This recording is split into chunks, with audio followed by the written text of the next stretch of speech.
These people are ready to make money even on such acts of terrorism. You must have seen that there was some Rafale that was found and that was destroyed, and people affected by it were also to give money to their families. And these were all old videos that So one thing you have to surfaced. give to the Pakistanis that they have a very, a neat factory for disinformation. There was a lot of deepfake videos all across Yes. of public figure personalities. Today you can make a lip-synced video of anybody saying anything. If they can detect copyrighted material, copyrighted, soundtracks in real time, then why can't they detect other things?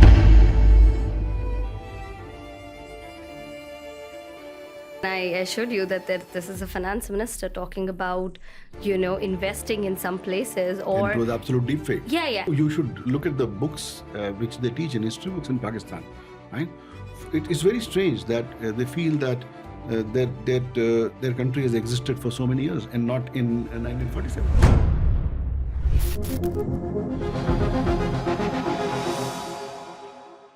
Welcome back to Man vs. Scam. I'm Utkarshika. And I'm Brajesh. It's been a while. Guys, I want to reach a stage where we stop talking about scams and we talk about something more interesting. But scams never stop. We've covered so many different episodes talking about different things. Today we're going to talk about disinformation. Now, disinformation is not a new topic. Must have seen, heard, been through on your day-to-day. Today we're going to talk about specifics, but most importantly, we're so happy that you guys are back. So, Brajesh, let's talk about your generation, your era. Let's start there. Ancient times. Yeah, let's start there. So, in the Mahabharat war, Drona was invincible. And the Pandavas had no recourse against him. The great Krishna, he thought of a clever trick. So there were two elements of having the same name called Ashwathama. One was an elephant and one was the son of Drona. Now, what they did was that they arranged for Bhim to kill this particular elephant called Ashwathama. And then they broke the news in such a way where a very trusted source, Yudhishthir, said this, Ashwathama hato, means Ashwathama is dead, Narova Kunjarova, man or elephant. And by the time the second sentence was said, they created a lot of noise, like conch shells blowing. It's like war. It's a scene of war, right? And in the scene of war, with heightened emotions, this man is hearing a news from a trusted source with a lot of noise. Impact, Drone loses all his confidence and is killed. So now this is the impact of disinformation. You understand where I'm leading to? Yes, and I think it's surprising because at least it is coming from trusted sources, right? Yes.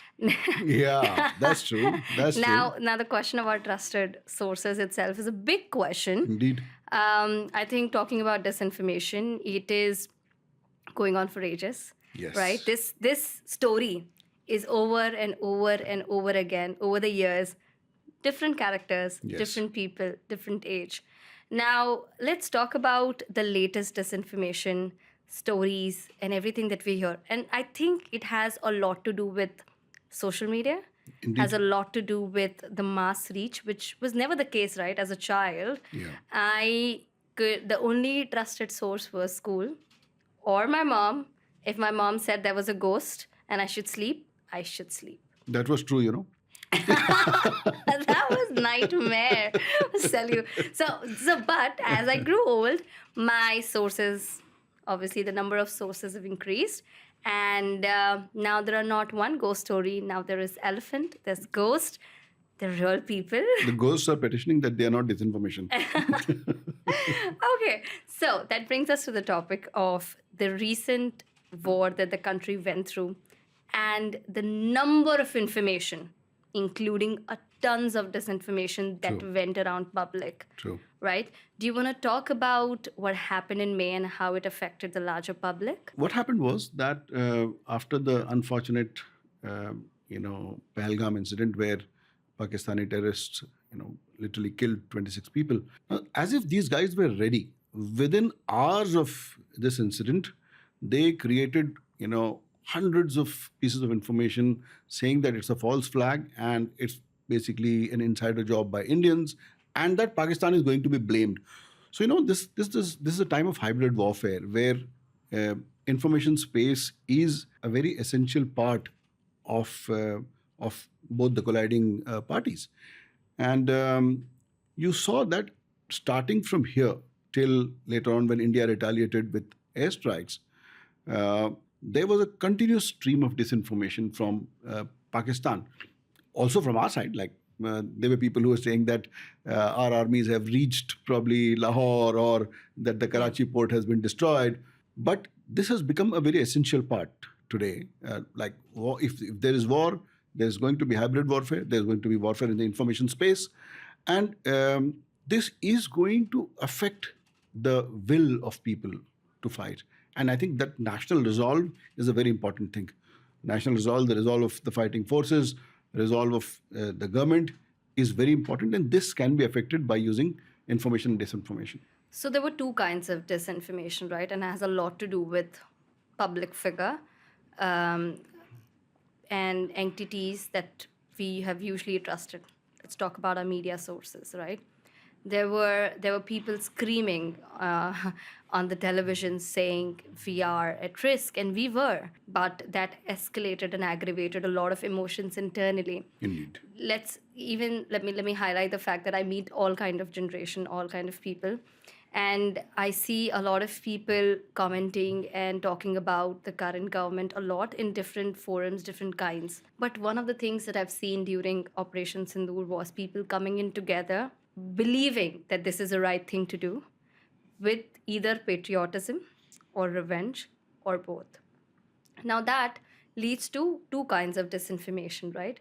Now, if I'm angry, I want to trust anyone, right? And I think people like Faye D'Souza and some of these bulky and some of these reporters have actually done a phenomenal job of going source checking and coming back working day in and day out. But there were these loud screamers as well all over. Not only the reporters, but also our family groups blew up. People were your kids, right? There's so many kids studying away from away from their own Homes, hometown, yep. right? So it was all over the place. So two kinds, right? The ones that we saw on WhatsApp groups, on social media. War was everywhere. Yeah, It yeah. was on our And mobiles. the It was second everywhere. was also corporates, right? So tell us about the kind of examples that you may have seen that is coming from normal public, that is affecting you, me, and my mom, and someone we know, someone as common as us. To see, apart from the emotion regarding war, uh, such times of heightened emotions are also places where you're primed to take action, and this is used by scamsters. So people started various fundraising campaigns in the name of victims. There was something. Fund reliefs. There were relief funds in the name Yeah. of Pahalgam victims, and no government had started it. It was all on various scamsters had started this.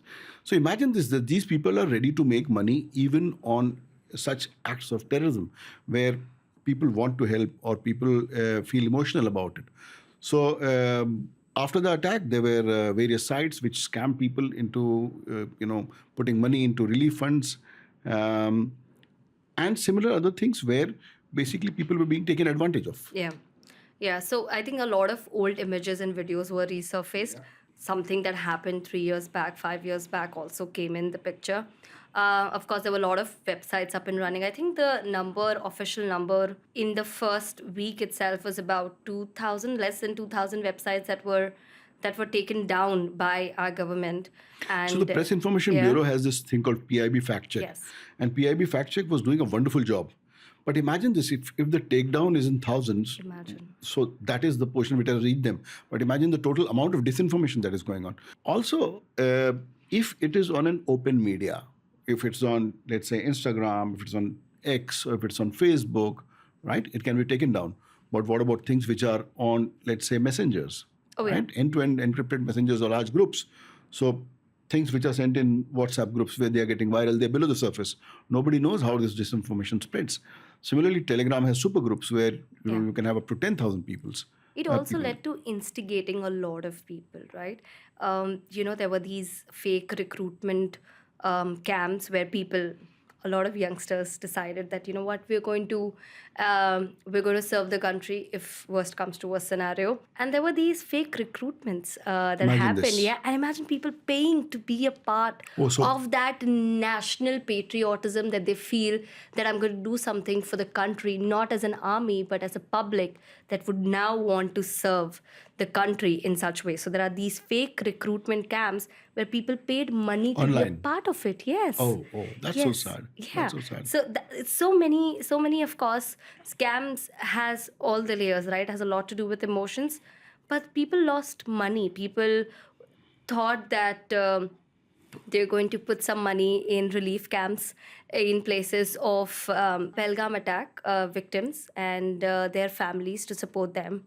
And there were these videos that you must have seen that there was some Rafale that was found and that was destroyed, and people affected by it were also like to give money to their families, and these were all old videos that So one thing you have to surfaced. give it to the Pakistanis that they have a very, a neat factory for disinformation. Like they do this job very professionally. Their editing is good. Their, copywriting is good. And not only that, they run this entire kind of disinformation kill chain. So once something is put, then their important handles, they amplify it, Yeah. including their, known influencers, their experts, their DGISPR, which is their, inter-service public relations, which is the kind of information wing of military. Their chief comes out and, starts saying pieces of disinformation which they have spread as truths. So imagine Yeah. this. And then that is picked up by their own TV like Geo TV, this TV, and it's running on Pakistani TV. So there's this whole ecosystem where disinformation is produced and circulated and consumed and amplified. Not only that, I think the whole world was affected by this huge wave of very finely crafted pieces of disinformation. That is why I had various friends in other countries, and they would call up and ask as to what is happening in the war. See, none of the Indian targets were hit. Nothing was hit in India. But it seems that Pakistan was giving out a propaganda where it said that they've gone India, they've hit so many targets. Not only that, they started saying that India has hit targets within India. Like they said that India has hit Amritsar. Amritsar, yeah. Now Yeah. imagine this. Imagine the deviousness of this. See, Pakistan created this whole Khalistan problem. There used to be something called an old K2 plan. Under this K2 plan, Kashmir Khalistan, they have been supporting overseas diaspora groups, plus, all this Khalistan agitation. Not only that, they run most of the Khalistan handles on social media. Now, imagine this just to alienate the Sikh community, which is a very patriotic community. Now, a large part of, the component of army and armed forces, Sikhs join in large numbers, and they are very patriotic.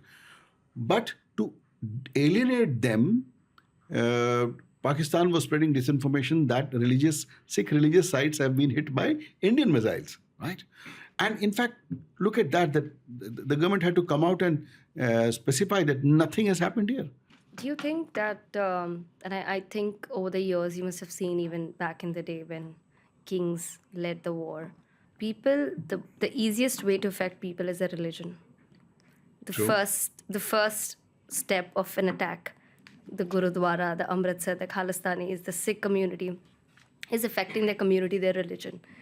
The actual war, missiles, the cyber war would happen when it happens. But I think the easiest way to attempt or hurt someone's sentiment is their religion. People feel strongly about religion. Yeah, and they're so it's deep rooted in their values. It's who they are. People today, when they talk about their value systems has a lot of influence from the religion that they have bought it from. Religion is supposed to have an ethical framework. Of course. Built-in ethical framework, which people deeply believe in. Yeah, absolutely. So if you remember, there were these fake victory videos of militaries surrounded, circulated across WhatsApp, Telegram. The white X. flag one. Yeah. Not just white, but soldiers celebrating their victory. Did you see that? In fact, there was another one wherein Pakistani elements they circulated a video saying that Indian army is surrendering, and there was actually an actual footage from a war zone wherein one side is surrendering with a white flag. And a white flag is a known thing in the in warfare parlance. And whenever somebody shows a white flag, the other side, stops shelling, stops fighting, stops firing. Now, the strange thing was that it was basically from their side. They, in fact, in one of the shelling exchanges which India has on the line of control, these guys had actually raised the white flag and they wanted to collect their dead bodies. And they put out these videos as Indians surrendering. Imagine the shamelessness. That's a lot of manipulation, Yeah, right? yeah. It's who talks the fastest, the earliest. Fastest finger first. Fastest finger first. It's absolutely that case. Now, the victory videos, if you look at it, also had a lot of malicious links within it, right? If I am sending you or you're getting random videos from these agencies and from different groups, there were a lot of these Trojans hidden as So a you're talking part about this secondary exploitation. Absolutely. So one is that the feeling, the emotion of patriotism, right? Feeling that we've won. Everyone wants to feel the feel good factor. But the second is what and how it led to a cyber fraud case. Scams. Scams. Quite possible. So these videos or these links are more likely to be circulated, to be forwarded, especially if they're very pertinent, right? Yeah. And then it's not very difficult to embed, let's say, a malware in the link or malware in these files so that when they're circulated, a large number of victims fall for them. Yeah. So in this case, it was not just the information warfare. People were pivoting from information warfare to scams, like putting Trojans, malware, trying to harvest credentials. So many of these attacks were also seen. Yeah. So if you look at it, one was the malicious link with these videos and, a PDF, or just making them feel exclusive, that I'm telling you, I'm getting you the first, right? I'm the first person to report this. Coming in there. Second was there was a lot of deepfake videos all across of public figure personalities, politicians, and all these people, right? That led to also a lot of, if someone that I admire comes and tells me what they've done, what is the country doing, I'm going to listen to them. So can we talk also about how it led to a lot of deepfake videos and of course leading it to a lot of disinformation on ground? So today it's very easy to create a deepfake video. It used to be very difficult earlier. Yes. But with Gen AI, it's very easy to, not only that, you can clone voices.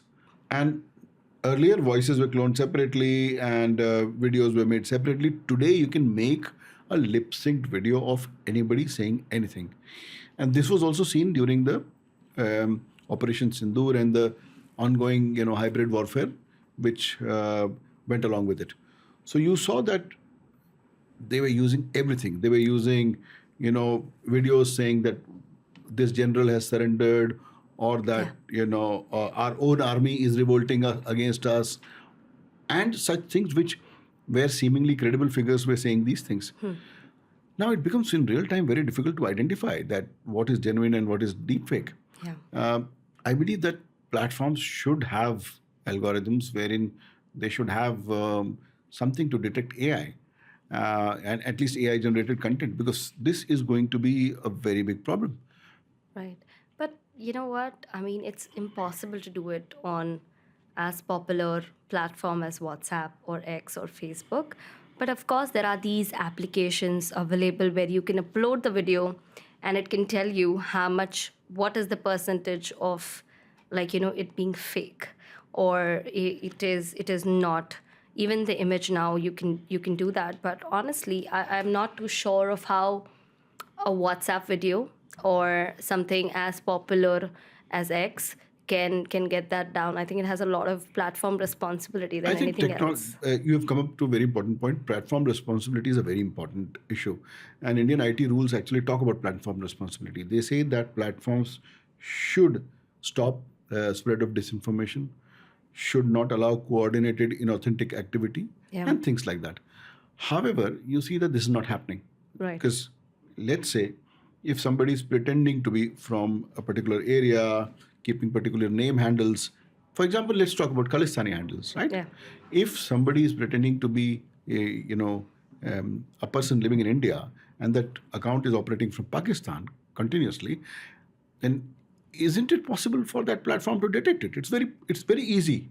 See, the platforms have the technology. You try and upload something which has copyright, okay?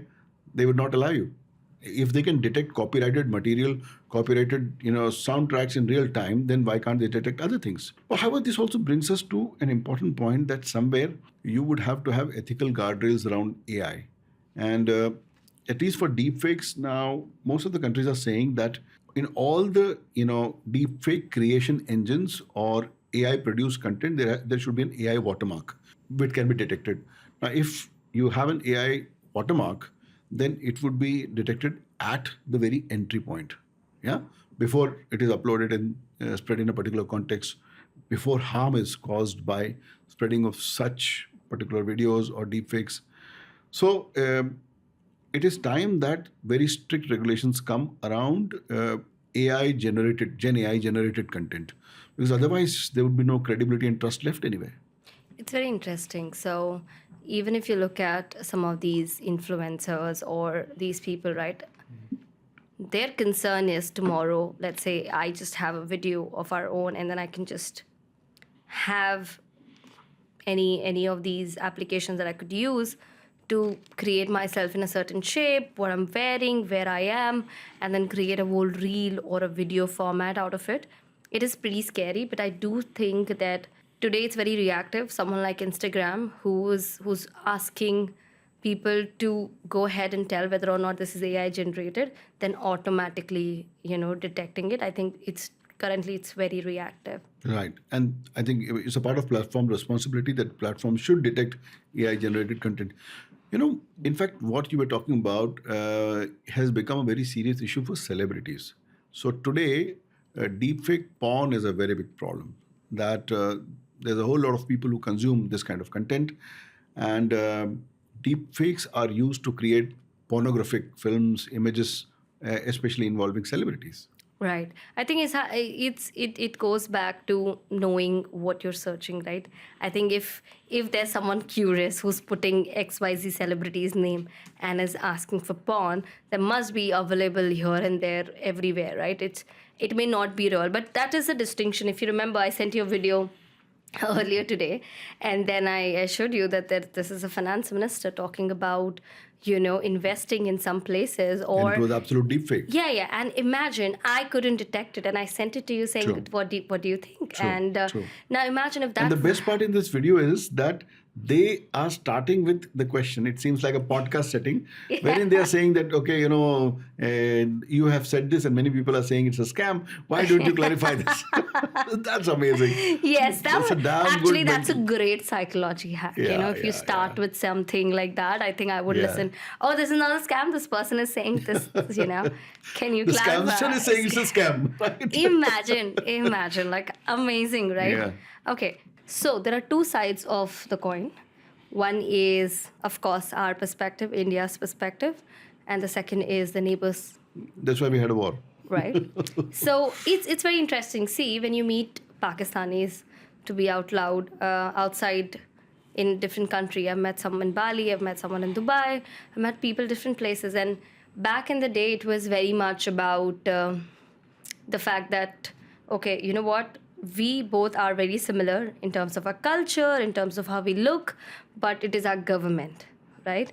But during Operation Sindoor and during Pahalgam attack, this came like just it's shattered, because all the people that I knew also on my Instagram, they decided to take up the fight on behalf of the government, saying, no, what you are seeing is different, what we are seeing is different, what you're posting on your socials is different than what we know. Maybe you don't know this, and they were throwing out the facts on us. So disinformation happened from both the sides, right?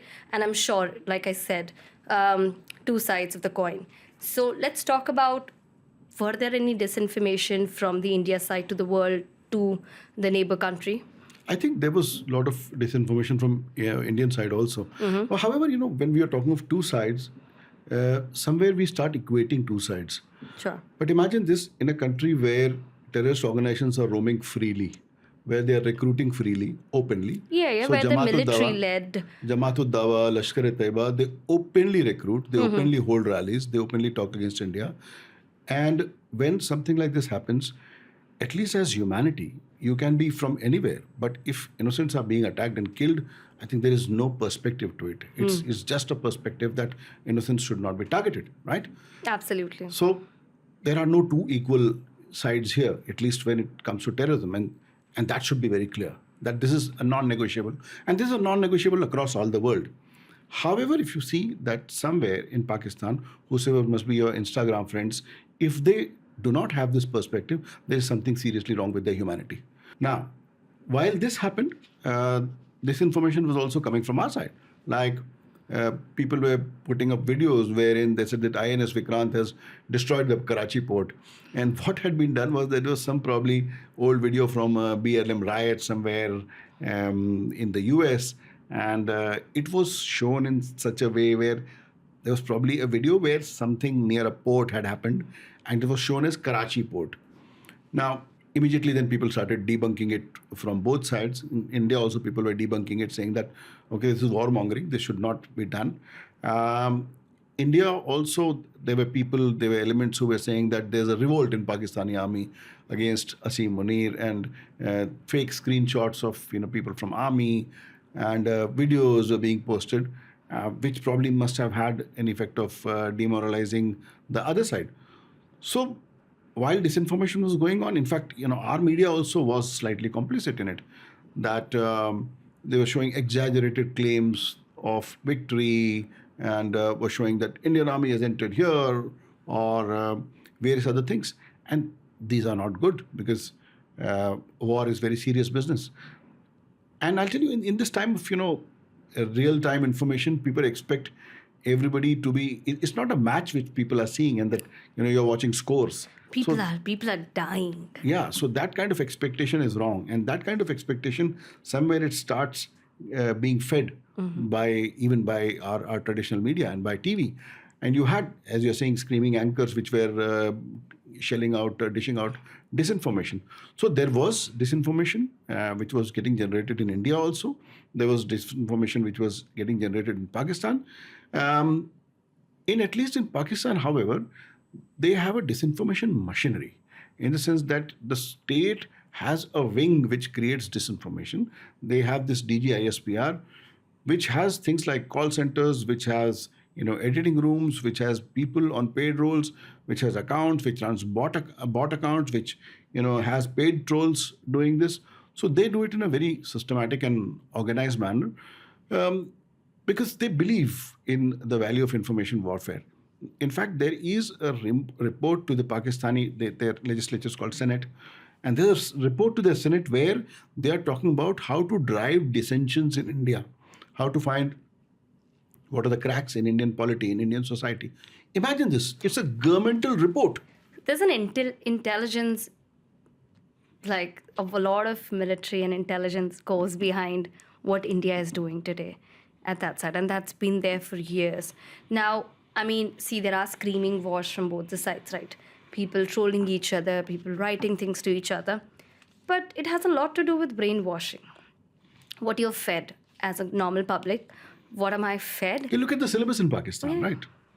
I haven't. Have you? Oh, you should look at the books which they teach in history books in Pakistan, right? It's very strange that they feel that their country has existed for so many years and not in 1947, right? They believe that their country has existed for some thousands of years. They also have a lot of West influence, to be fair. Fair enough. So somewhere when you become a client state, like of America or of China, then you're going to be utilized against somebody or the other. So see, when in 80s, when Russia was having a presence in Afghanistan, then probably the US interests were using Pakistan as a frontline state against, let's say, the Soviet dominance in this region. Because here was China, which was communist, India was there, and then they wanted to use Pakistan to stop the spread of communism. Because the Cold War was all about communism versus, this democracy, capitalism front. Today is free for all.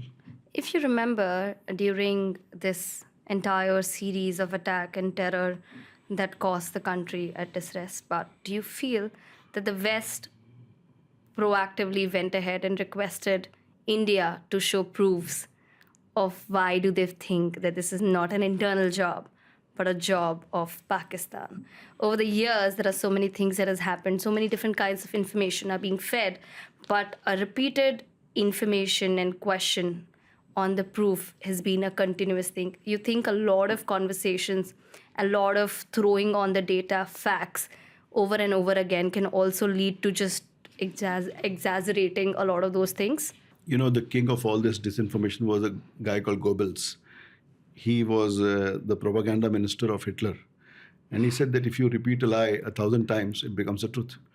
So that is utilized. And see, social media is, in fact, a kind of an echo chamber where things can be spread, they can be repeated at no cost. Yeah. You create some information, you spread it, you amplify it, you repeat it ad nauseum, and then it starts hitting you again and again and again and again, and you start believing it, right?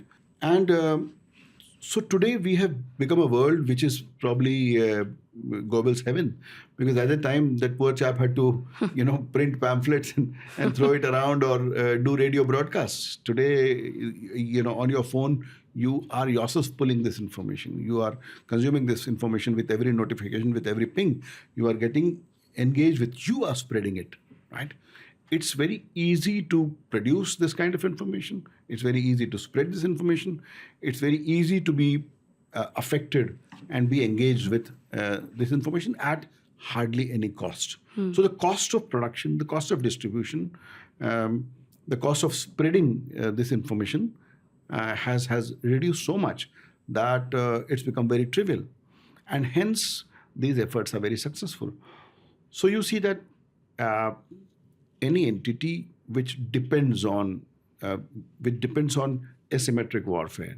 So Pakistan is like 1/5 of us and is no match to us in anything. Of course. Right from our GDP to our military strength. So what do? Then you, as a smaller entity, start asymmetric warfare. You start using proxies. Yeah. And when you use proxies, you say, oh, I don't know, these people, they are just, Kashmiri militants which are fighting for freedom. They say this. However, they train them, they brainwash them, right? And with this, and as you said, brainwashing, so disinformation also includes brainwashing, that they create a sense of, they create a false sense of victimhood. And this whole sense of victimhood is then led to further recruitment for terrorist causes. So it's a well-oiled machinery, which is done by very trained and sophisticated people. Yeah, there are so many things actually that happens if you read the history of right. It starts way before 1947. Indeed. Right, and before we go into measures, I just want to say this. I think the media sources as a child was one source of truth for us to look at it. Right, newspapers were a big thing back Yes, in the day. newspapers Now were. it's still it's dying over and over again. But if you look at it, have you बचपन में वो कहानी सुनी है कि जंगल में एक इंसान आता है विलेज में एंड ही सेज शेर आया भागो, right? Crying wolf. Yeah. Crying wolf, yeah. No, but not just that. Imagine, now medias are doing that. That's how I view it. Media keeps repeating, different media, I'm not saying all of them, but these very streamlined channels, they keep yelling, and one day, when people like us who would stop believing in it, something drastic would happen and we would not know where to look, right? एक दिन सच्ची का शेर आएगा, एक दिन सच में वो शेर आता है village, and then he eats all of them. So that's called fracturing of the information space. And that is one of the objectives of hybrid warfare, is that you fracture the information space in such a way that even truth will be not believed. Yeah. Right? So there are things like post-truth today. Yeah. Post-truth means how you construct something and how it is told. So truth has no value, and truth and trust are the biggest casualties. And this is actually the great success of disinformation, that truth has become a casualty. So we have heard a lot, right? We spoke about right from the kind of scams to what exactly happened on ground, the reality, the perspectives, all of it. Let's talk about measures, right? If this happens, and if this will happen in the current, just look at the macroeconomic crisis today, the warfare across the globe. Let's start with Tariff wars. perfect timing. Okay, let's talk about pre-bunking. Pre-bunking? Is that Yes, okay? indeed. Okay. Now, if you look at measures which have been taken everywhere, there is a European Union Disinformation Lab. So, EU Disinformation Lab has studied this concept of disinformation because they have been affected by communist era and kind of Right. Russian disinformation for a very, very long time. So they have, after studying this, come up with a framework which is called Disarm Blue. Okay. And for anybody who wanting to go into the details of it, they can. It has various kind of steps, like right from pre-bunking to rapid debunking to legal takedown measures to literacy and so on and so forth. And as you are rightly saying, the first step is pre-bunking. Pre-bunking is like priming. It's like telling people that, oh, use common sense, that this may not be true, right? Every time you say common sense, I'm like, not common so sense is common. How common is it sense is not very clear? uncommon. Yeah, common sense is rare. But however, pre-bunking basically means that you set a context. Let's say in context in COVID, there were people who were saying that take this, take that, and your COVID would be cured. And you saw people in the US were basically taking various kinds of things, and a lot of people died, right from bleaching Right. powder to various other things. So if you set a context and ask people in a particular context to be careful, and to say that you may get information which may be untrue, so at least a bell rings in your mind, right? That this may not be true, this may affect you, so that when that information comes to you, at least you have your antennas up. Yeah, but then it can also be different perspectives, right? If I have received an information from somewhere, toilet papers are going to be over, and then you see US supermarkets flooded with people just buying toilet papers, right? Isn't it perspective saying, yes, this may happen, but Yeah, but let's say if it is told to you that look, this may happen and it is going leading to such things, but there is no need to panic, right? So once you tell people that there is no need to panic and that this kind of information has been designed to cause panic, so that is definitely helpful. And it works. So if you prime people's mind, if you pre-bunk, if you tell them, if you seed the right context, then at least when the information comes to them, they have their defenses ready, right? That they would question this rather than taking it hook, line, and sinker. right. So if you remember during demonetization, everyone just went out, were at the gas stations everywhere, right? Getting groceries, just everything possible. Now, this time when this terror attack was happening, people were like government and people were very clear saying, hey, you're not going to die out of starvation. That's the last thing. Yes. Right? So don't go out crazily and just buy and hoard things. Yeah. Right? Leave it for people. It's nothing's going to happen because they saw a really bad phase during demonetization. Everyone was out. Clearly, we weren't buying toilet papers, but we were buying groceries left, right, and center. That was And COVID. yeah. Even during demonetization, even during COVID, COVID was like COVID, at the basically. peak, Yeah, right? yeah.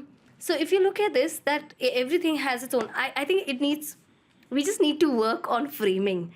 Instead of saying, hey, this is the problem, but don't worry. Say, hey, don't worry. This may be the problem. True. Right? So if you're told that you may receive an information which may be incorrect, then when you receive this information, at least you use your common sense. Right. So I think a lot of youngsters started just following one or two reporters that they completely felt that they're going to go fact check.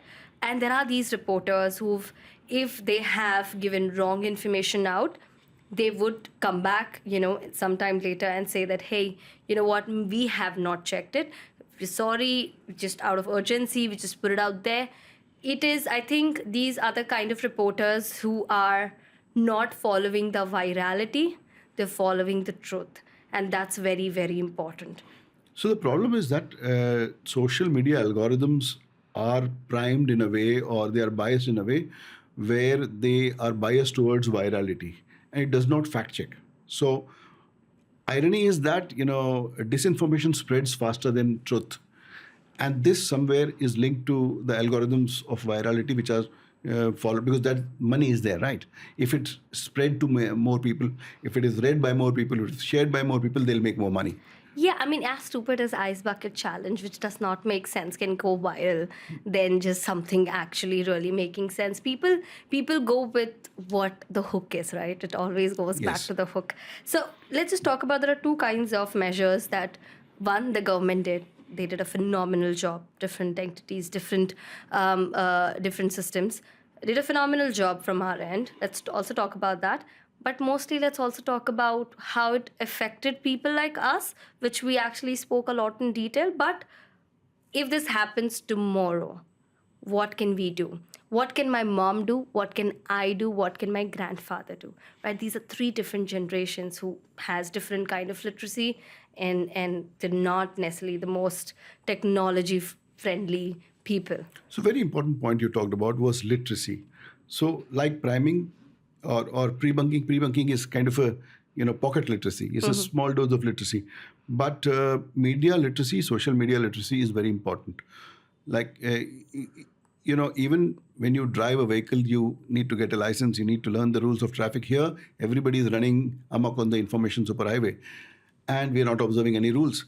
Hence, there has to be some kind of a framework where we ourselves understand what we are using, what its utility, and what harm it can cause. So, some basic rules that, first of all, do you believe it? It is true. Do you personally believe? Have you verified it before you forward it? You should trust that, because otherwise you will be the trusted source. Like there would be 20 Sure. people who would be believing that you are a trustworthy individual, that you would have looked into the authenticity of this information. Do you think being smart and wanting to look smart are two different things? They're contradictory, it seems. Exactly. So a lot of people, when they post out something, right, they want to show, oh my God, you know what? To be cool. Yeah, yeah. No, not just cool, like, oh, India did something, or we did something in this case, and we want to put it on the story, and we want to share it how we're with them, sitting at our AC houses, and like, oh, but we're there Armchair with activism. them. Yeah. And we want to feel great about it. It's nothing wrong. But sounding smart is a lot of problem. It's where the problem starts, right? See, life is not a reality show. And Oh, it's not? Shit. so sad. So sad, right? Now, irony is that life is becoming a reality show with this real-time update kind of thing, and with cameras It's like and Big Boss cameras on you 24/7. yeah, on 24/7. Yeah. So the world is both becoming exhibitionistic and voyeuristic, and this has created a distorted sense of reality, in which all this kind of vulnerability exists. And a part of literacy is in examining and saying that, look here, this is the piece of information, and this is the harm it can cause, howsoever important or urgent it may be looking. But if I do not believe it to be fundamentally true, I should not be forwarding it, or that it may cause harm.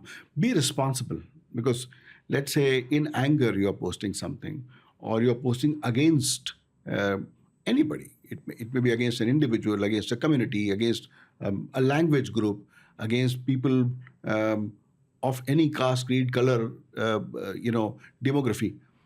You may cause a lot of harm, and you should be responsible, because let me tell you one thing, that whatever is a crime in real life is also a crime online. People somewhere forget this, that online life is not very different. That what Typing warriors. yeah, typing warriors, and that you may be subjected to the action of law. And hence it is very essential to know the limits of of how you should use social media and these platforms. Right. So verify. Don't just because one media channel is saying it, or because you've received it from your WhatsApp uncle, just don't go out and forward it like by default. You're not a horse, you're not a donkey, don't be one. Right? You've True. got brains, use it. Supposedly. At most, like that's basic expectation out of human beings. Yeah. I think the second and important one is that while as patriotic as as great individual that you'd want to be, just make sure that you're not, just don't say it out of rage, right? Understand what you're saying, why you're saying it, and understand the background of it.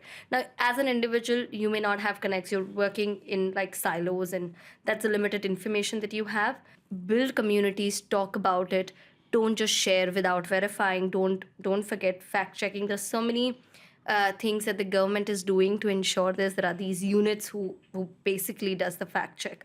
Now, the thing that I would say to my mom and my grandfather or grandmother is, while if they see, you cannot stop them, they're sitting somewhere continuously. My parents are much more on the phone than I am.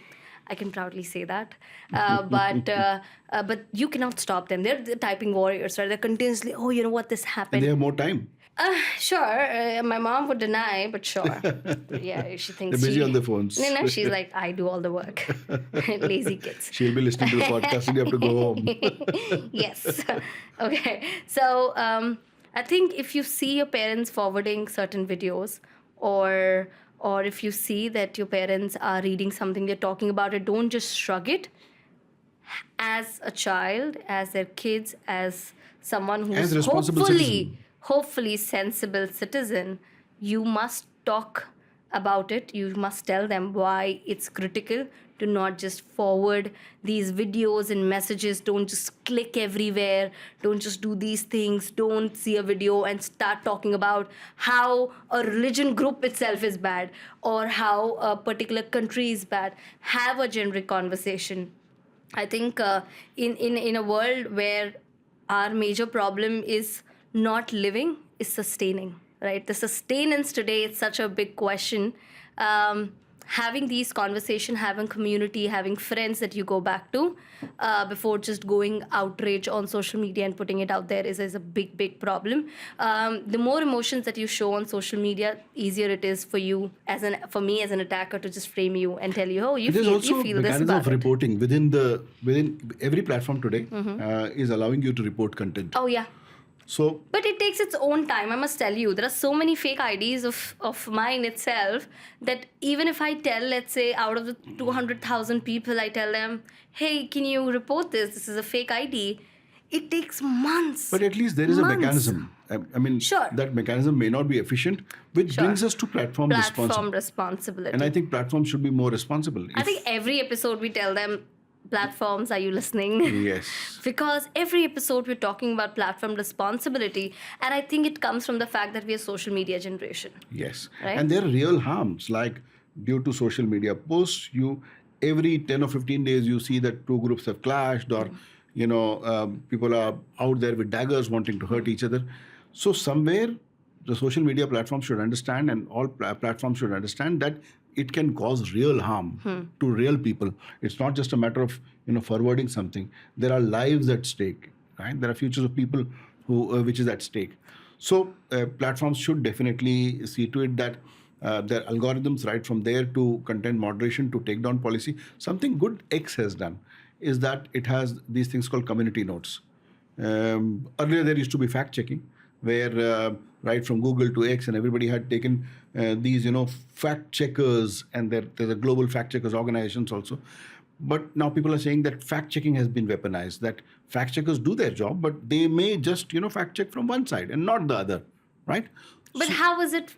It's like saying, this is fact, but I can only tell you 50%. Yes, indeed. How is it 50% verification is equal to fact? Don't you need at least 90+% coverage No, to no, confirm? it's not a question of. So the thing is of fact checking is that people choose what to fact check, right? Why? And that is where it comes from, because they may have an agenda, right? Sure. If there's a pipeline, which is a verifiable pipeline, that 1,000 pieces of content came to you and that you successfully verified, let's say, a large percentage of them, and this is what you could not verify, that's a different thing. But if you're choosing just to fact check something and then utilize it as a kind of, to use the term, gospel truth, then it is a weaponization of fact checking also. That's why most of the platforms have today dropped this fact checking, and they have come up with newer things. So X has come up with, Google, I think, closed down its fact checking initiative, and X has come up with this community notes, which is a crowdsourced fact checking, which basically is that if somebody says something, then there are people who are reacting to it in the community notes, and those community notes are kind of voted by people, and you have to give a series of reasons. So that works very well because it's a transparent way, and it explains why and how and what are the reasons why what is being said. Let's say something is said in original post. So then if there are reasons to show that there is something which is contrary to this, which exists, it can be shown. And it gives the platform has given a mechanism. So it's a wonderful thing, I think. And making it crowdsource is taking it away from people who are trying to weaponize fact checking. People who are probably are carrying a certain agenda, doing the so-called fact checking.